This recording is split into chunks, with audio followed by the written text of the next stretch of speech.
नमस्कार। हामी जुन धरतीमा हिँड्छौं त्यसको मुनि के छ कहिले सोच्नु भएको छ? हाम्रो पैताला मुनिको यो सामान्य देखिने माटो आखिर कहाँबाट आउँछ? आज हामी यही कथा खोल्दैछौं, कसरी निर्जीव कडा चट्टानहरूले जीवन दिने माटोको रूप लिन्छन्। यो हाम्रो धरतीको सबैभन्दा आधारभूत तर सायदै कसैले सोचेको अचम्मको कथा हो। ल सुरु गरौँ है त। 400 यो संख्याले के जनाउँछ होला सोच्नुहोस् त। यो कुनै ऐतिहासिक साल होइन, न त कुनै सामान्य तथ्याङ्क नै। यो त प्रकृतिको धैर्यको एउटा मापक हो, एउटा चमत्कार सिर्जना गर्न लाग्ने समय हो। ठ्याक्कै 400 वर्ष। वैज्ञानिकहरू भन्छन् प्रकृतिलाई केवल 1 इन्च बाक्लो माटोको तह बनाउन यति लामो समय लाग्छ। सोच्नुस् त, हाम्रो पूरै जीवनकालमा कति थोरै माटो बन्दो रहेछ। यही कुराले माटोलाई सुनभन्दा पनि बहुमूल्य बनाउँछ र यसलाई किन जोगाउनु पर्छ भन्ने गहिरो सन्देश पनि दिन्छ। त्यसो भए यो माटो आखिर हो तरी के? यो केवल धुलो वा फोहोर मात्रै त पक्कै होइन। वास्तवमा यो एउटा जीवित प्रणाली हो, एउटा लिभिङ सिस्टम। चट्टान खिएर बनेका सासाना कण, कुहिएका पातपतिङ्गर, हावा र पानीको एक जटिल तर जीवन्त मिश्रण हो। यही मिश्रणले नै बोट बिरुवालाई हुर्कन चाहिने घर र खाना दिन्छ।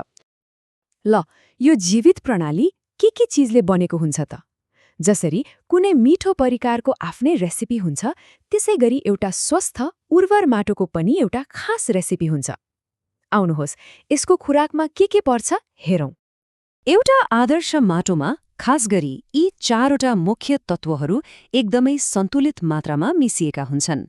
यहाँ महत्त्वपूर्ण कुरा के हो भने यी तत्त्वहरूको मात्र होइन, बरु तिनीहरू बीचको सही तालमेलले नै माटोलाई साँच्चीकै जीवन दिन्छ। सोच्नुस् त, माटोको लगभग आधा हिस्सा 45% त केवल चट्टानका टुक्राहरू यानि खनिज पदार्थले बनेको हुन्छ, अनि बाँकी आधा भाग लगभग खाली ठाउँ हो, जुन 25% पानी र 25% हावाले भरिएको हुन्छ, बोट बिरुवाको जराले सास फेर्न र तिर्खा मेटाउनको लागि। तर यहाँको असल जादु त त्यो सानो 5%मा लुकेको छ। हो, त्यो 5% जैविक पदार्थ नै माटोको ज्यान हो भनौँ न। यो त्यो गोप्य तत्त्व हो, अ सिक्रेट इन्ग्रिडियन्ट, जसले खनिज, पानी र हावाको निर्जीव मिश्रणलाई एउटा जीवित, उर्वर प्रणालीमा बदलिदिन्छ। हेर्दा थोरै भए पनि यसको भूमिका सबैभन्दा ठूलो छ। अब त्यो 5% भित्र पनि अलिकति जुम गरेर हेरौँ न। यसभित्र त एउटा पुरै जीवित संसार छ। यसको सबैभन्दा ठूलो हिस्सा 80% ह्युमस हो। यो भनेको कुहिएर बनेको मल, प्रकृतिको आफ्नै कम्पोस्ट। अनि बाँकी भागमा करोडौं सूक्ष्मजीवहरू र बोट बिरुवाका जराहरू हुन्छन्, जसले माटोलाई हरदम सक्रिय र मलिलो बनाइराख्छन्। हामीले त्यो जादुई 5% जैविक पदार्थको कुरा त गर्यौं, तर त्यो 45% खनिज पदार्थ नि, माटोको जग, त्यो कहाँबाट आउँछ? हो, यसको कथा सुरु हुन्छ विशाल ठोस चट्टानहरूबाट। चट्टानलाई माटोमा बदल्ने प्रक्रियालाई क्षयीकरण अर्थात् वेदरिङ भनिन्छ। यो खासमा 3 तरिकाले हुन्छ। भौतिक, जस्तै घामले तताउने र पानीले चिस्याउने गर्दा चट्टान फुट्नु, रासायनिक, जस्तै एसिड पानीले चट्टानलाई बिस्तारै पगाल्नु, र जैविक, जहाँ बोट बिरुवाका जराहरूले चट्टानलाई नै चिरेर अगाडि बढ्छन्। यो प्रकृतिको अत्यन्तै ढिलो तर निरन्तर चलिरहने शक्तिशाली प्रक्रिया हो। अनि सबै चट्टानहरू एउटै हुँदैनन्।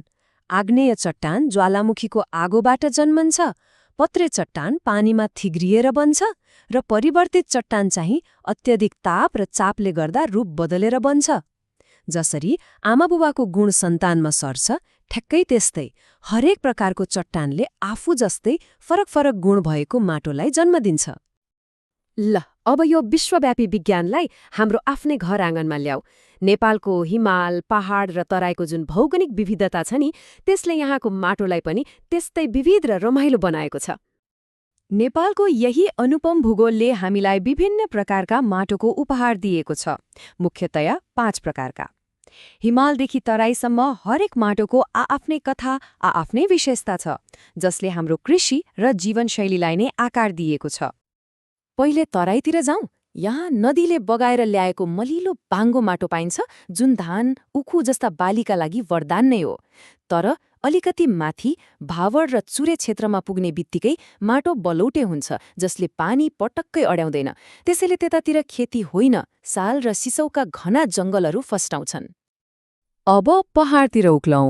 महाभारत श्रृङ्खलाको रातो फुस्रो माटो, जसमा फलामको मात्रा धेरै हुन्छ, चिया, फलफूल र मकैको लागि एकदमै राम्रो मानिन्छ। तर काठमाडौँ र पोखरा जस्ता उपत्यकाहरूको कथा त झनै रोचक छ।